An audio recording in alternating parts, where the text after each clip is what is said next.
Sorry po. Part 2 na lang ito, no? Itong topic natin about Three Kings. May dumating kasi kanina, nag-doorbell. Meron palang delivery kaya naputol.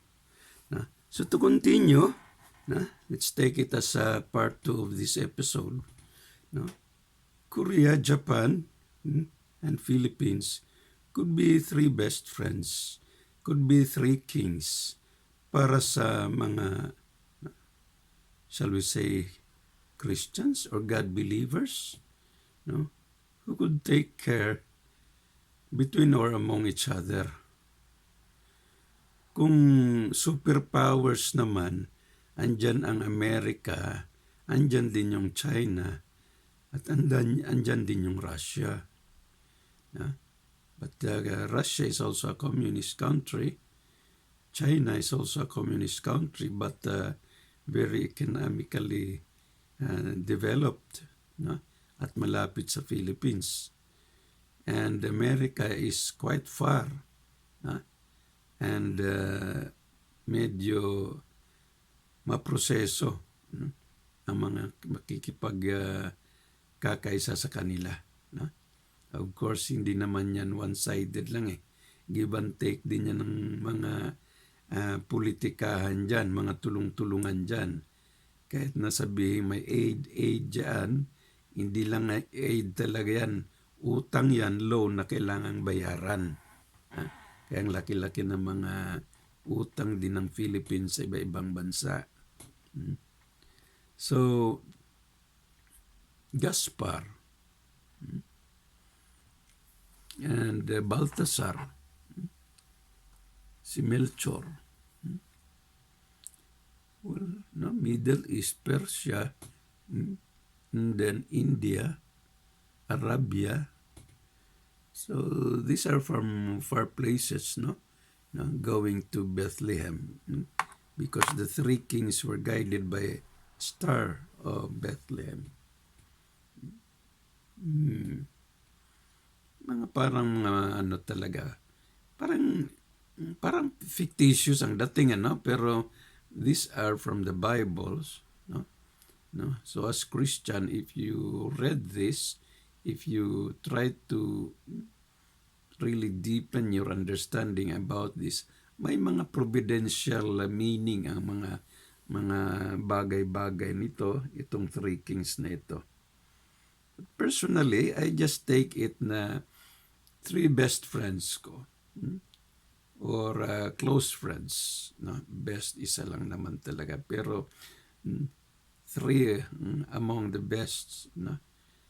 Three among the best friends, no? Meron tayo, bawat isa't isa. Sa akin, well, my wife is there, but my eldest son is also there. And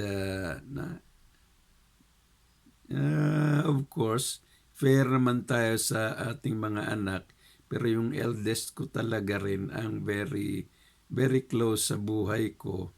Dahil sa, dun siya pinanganak, lumaki rin sa Philippines hanggang na grade 5. So, he can understand Filipino culture.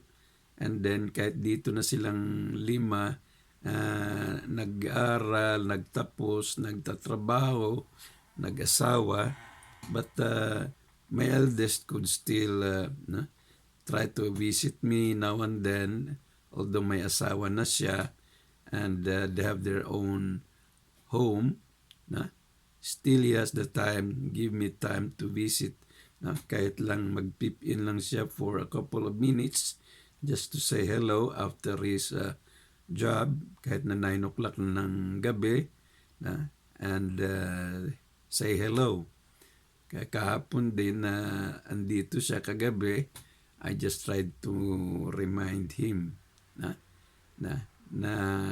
i-reserve na niya yung dalawang Tuesdays niya, 21 and 28. 21 and 28 para sa hospitalization ko. Sa yung hatid sundo sa akin dun sa hospital. But again, is very close into my heart. Sino pa? Yung pangalawa, mahal ko rin yun. Matalino rin. But he is too far. Mga 9 to 11 hours away from our place here.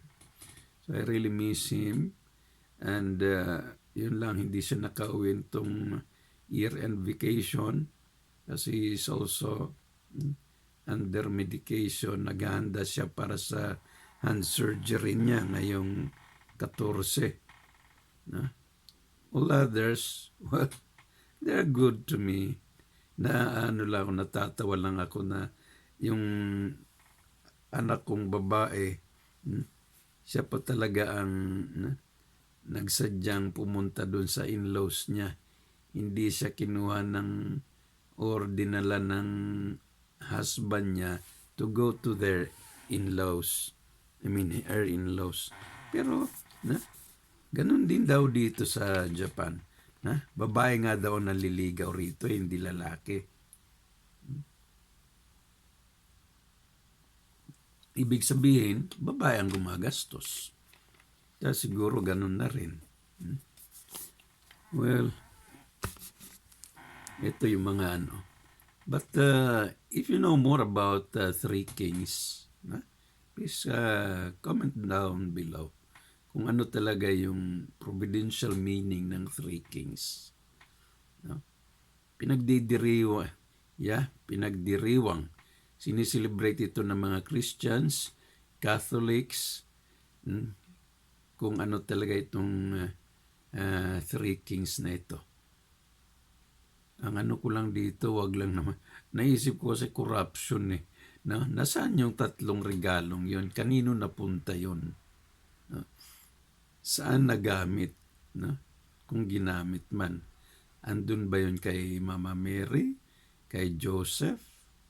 Or I do not know. Parang buhay mahirap naman ang paglaki ni Jesus eh. Si Joseph naman carpenter. And we do not know.